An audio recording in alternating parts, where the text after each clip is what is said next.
কেমন আছে বন্ধুরা? তোমরা সবাই আশা করি সবাই ভালো আছো, আমি ভালো আছি।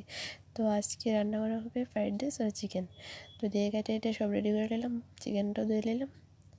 দিয়ে দেখতেছি চিকেনটা দুই রকম হ্যাঁ, দুই রকমেরই। আর এদিকে ফ্রাইড রাইসের চাল ধুয়ে রেখে দিলাম শুকিয়ে টুকিয়ে। এদিকে ঘির ভিতরে তেজপাতা আর মরিচটা দিয়ে দিছি। এদিকে চালটা সব ভেজে নিছি, ভেজে চালটি প্রথমে ভাজি বিট গাজর সব মানে বাদাম কিশমিশ লং টং সব দিয়ে ভাজা দিয়ে রাইস কুকারে দিয়ে দিছি। রাইস কুকারে আন্দাজ মতো জলটা দিয়ে দিছি, তারপর রাইস কুকার বয়ে দিছি। দিয়ে চিকেনটা তোমার দাদা ভাই সব মশলা টশলা দিতেছে।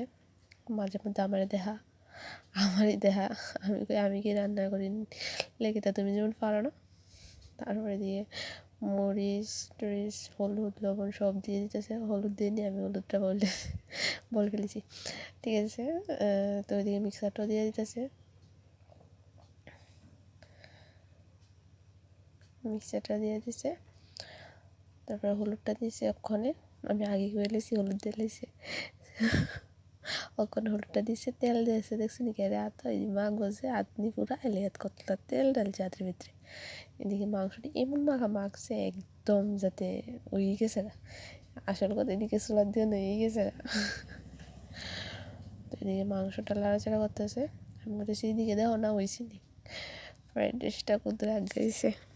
তারপরে এদিকে খুলা দেওয়া হয়েছে না, হয়ে আছে বোকা আর একটু 10 মিনিট হলে।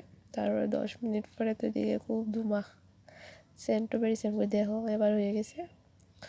দিয়ে মাংস কমপ্লিট হয়ে গেছে। তো আমার রান্না তোমাদের সবাই কেমন লাগছে প্লিজ কমেন্ট করে সবাই কইও। টাটা।